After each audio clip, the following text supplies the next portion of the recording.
সুপ্রিয় দর্শকবৃন্দু, শুরুতে জানাই সততাই সাফল্য চ্যানেলের পক্ষ থেকে আন্তরিক শুভেচ্ছা ও অভিনন্দন। তো দর্শকবৃন্দুরা, আজকে আমি যে উদ্দেশ্য নিয়ে কথা বলবো সেটা হচ্ছে, আমরা অনেক খামারিটাই কিন্তু যারা নতুন নতুন বিশেষ করে তারা কিন্তু আমরা কিন্তু অনেকেই এখনো জানি না বা বুঝি না যে গরু যখন হিটে আসে অনেকেই আমরা বুঝি না। তবে সেই হিটে আসার যে লক্ষণগুলো, তো বর্তমানে আমি কিন্তু আনোয়ার ভাইয়ের ডেইরি ফার্মে তিনি একজন অভিজ্ঞ খামারি। গরু হিটে আসার লক্ষণগুলো কী কী, তো আপনারা মনোযোগ দিয়ে ভিডিওটা শুরু থেকে শেষ পর্যন্ত দেখবেন। আনোয়ার ভাই আদাব। তো গরু যে হিটে আসে সেই লক্ষণগুলো কী কী আমাদের দর্শক ভাইয়ের উদ্দেশ্যে সুন্দরভাবে একটু বলবেন।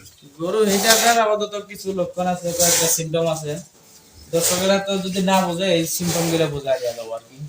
সেই লক্ষণগুলো দেখা যায় গরু হিট আসে, মানে এমনিতে একটু হালকা ময়লা কাটলেই দর্শকরা দেখা গেছে এই মনে করে যে হিট আসে, তবে কিন্তু না। হিট আসার তো মানে ওটা হিট আসার লক্ষণ আর লক্ষণ সিমটম ক্লিয়ার ভাবে ওটা হিট আসে নাই। আচ্ছা, এই যেমন দেখেন এরকম ময়লা কাটলে অনেকজন কিন্তু মনে করে যে হিট আসে। এইভাবে যদি আপনি বীজ দেন, এই গরু কিন্তু কোনো সময় কনসেপ্ট করবে না। দেখা গেছে 3 মাস পরে, অনেকজন বলে 3 মাস 6 মাস পরে গরু আবার হিট আসে, মানে ডুব মারি থাকলো 3 মাস পর আবার আসছে হিট আসছে। অনেক সময় দেখা গেছে এই খামারিদের পক্ষ থেকে তখন কিন্তু এটা একটা বড় ধরনের লস, ঝুঁকি থাকে। 3 মাস ডুব মারি থাকা বা 3 মাস অপেক্ষা করা, এটা কিন্তু ছোটখানি কথা নয়। একটা গরুকে আমরা যদি 3 মাস বসে খাওয়াই তো কত টাকা খায়, সেই ক্ষেত্রে আমাদের কিন্তু অনেক লস দাঁড়ায়। তা আমাদেরকে সেই রকম পরীক্ষা নিরীক্ষা বা সেই রকম বুঝতে হবে, জানতে হবে যে সঠিক হিটে আসছে কি আসে নাই। সঠিক হিট হয়েছে আপনার। অনেক গরু দেখা গেছে এই মল কাটা পরে ব্যায়ামই কিন্তু করে না, মানে চিল্লাচিল্লি কিন্তু করে না, মানে শুধু মলই কাটে। আবার অনেক গরু মনে করেন যে মলও কাটে প্লাস দেখা গেছে এই চিল্লাচিল্লি করে একটু কিন্তু মানে ই করে, কিন্তু উড়াউড়ি কিন্তু করে। মানে গরুর সাইডে একটা লোক গেলে ধরে দেখা গেছে ঝাপাঝাপি সিমটম বোঝা যায়।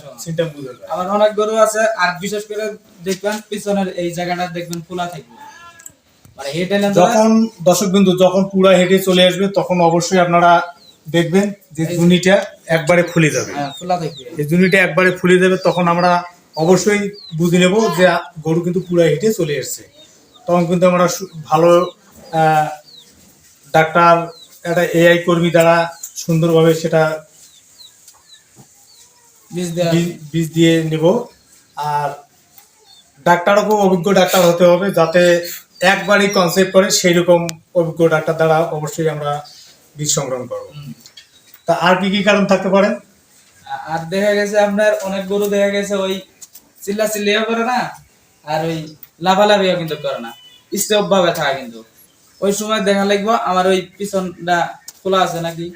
আর এই জায়গা দেখবেন একটু এই ঘামাচির মতো দাগ উঠবো, ভিতরে দেখবেন একটু ঘামাচির মতো ফুটকা একটু উঠবে, তখন বুঝতে হবে যে গরু পুরা হিটে চলে আসছে।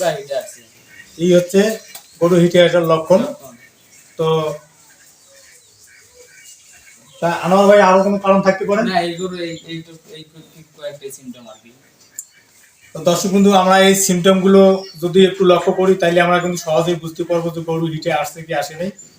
তো দর্শক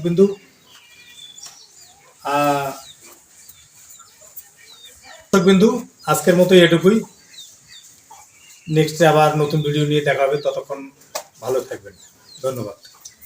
দর্শক বিন্দু, আপনারা দেখতেছেন এই যে গরুটা কি সুন্দর নিস্তব্ধ দেখা যাচ্ছে, তার মানে ডাকে আসছে। যে কি নেঙ্গুল নড়ানড়ি করতেছে, খাচ্ছে না, কম খাচ্ছে, তার মানে হিটে চলে আসছে। তো দেখুন, এই পরিস্থিতি দেখা গেলে অবশ্যই জানবেন যে গরু হিটে আছে। অনেক সময় অনেক গরু মল ভাঙে না, তার মানে বুঝে নিতে হবে যে সে হিটে চলে আসছে বা ডাকে আসছে। তো ডাক্তার দ্বারা চেক করলে তখন কিন্তু সুন্দরভাবে টের পাওয়া যাবে যে হিটে আসছে কি না।